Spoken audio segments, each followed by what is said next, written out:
पृथु राजा ने पृथ्वी को अपनी बेटी क्यों बनाया? जैसा मैं नीतू पांडे यूट्यूब चैनल पर सबका स्वागत करती हूँ।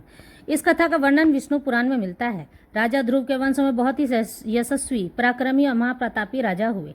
राजा अंग और अंग की पत्नी सुनीता ने वेन को जन्म दिया। वेन बहुत ही उपद्रवी, क्रूर और दुष्कर्मी राजा था। उसकी इन्हीं गंदी आदतों की वजह से राज्य के राजर्षि ऋषि मुनि अंग राज्य छोड़कर जंगल में चले गए, लेकिन कुछ बच गए और जो ऋषि मुनिगण बच गए थे वे ऋषि बड़े ही महाप्रतापी और तेजस्वी ऋषि थे। राजा वेन ने उन्हें भी परेशान किया तो उन ऋषि मुनियों ने मिलकर श्राप दे दिया, जिससे वेन राजा की मृत्यु हो गई। अब अंग देश में कोई राजा नहीं बचा था, तो सभी ऋषियों ने मिलकर राजा वेन की दाहिनी भुजा का मंथन किया तो भगवान विष्णु के ही अवतार पृथु प्रकट हुए और उन्हें ही अंग देश का राजा बनाया गया।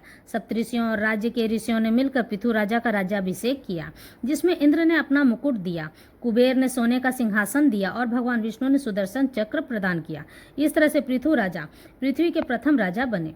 जब पृथु राजा राज सिंहासन पर बैठे और अपने राज्य का कार्यभार संभालने लगे, तभी उनके राज्य में अकाल पड़ गया। तो राज्य के सभी लोगों ने मिलकर पृथु राजा से विनती की, हे राजन, हमारे पेट भरने के लिए अन्न की व्यवस्था करें, अन्यथा हम भूखे ही अपने प्राण त्याग देंगे। तब पृथु राजा विचार करने लगे।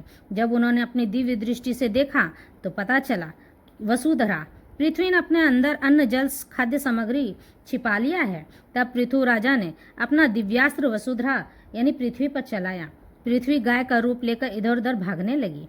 जब वसुधरा पृथ्वी भागकर थक गई तो पृथु राजा के पास जाकर विनती करने लगी। तब राजा पृथु ने कहा, सभी खाद्य, वनस्पति, जल लोगों को प्रदान करो हे वसुधरे।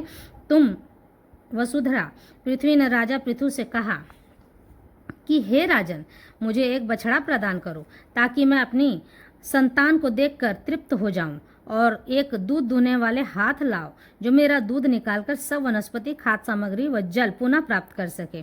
तब राजा पृथु ने स्वयंभू मनु को पृथ्वी का बछड़ा बना दिया और स्वयं दोग्धा यानी दूध दूहने वाला बनकर समस्त भोग सामग्री, खाद्य पदार्थ व अन्य दुर्लभ वस्तुएं राजा पृथु ने दूह लिया। फिर साथ में दोनों रहने लगे।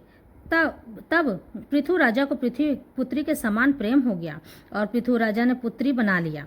पृथु को हमारे पृथ्वी का प्रथम राजा कहा जाता है और पृथु राजा के नाम से ही पृथ्वी का नाम पृथ्वी पड़ा था। इस तरह से यह कहानी संपन्न होती है।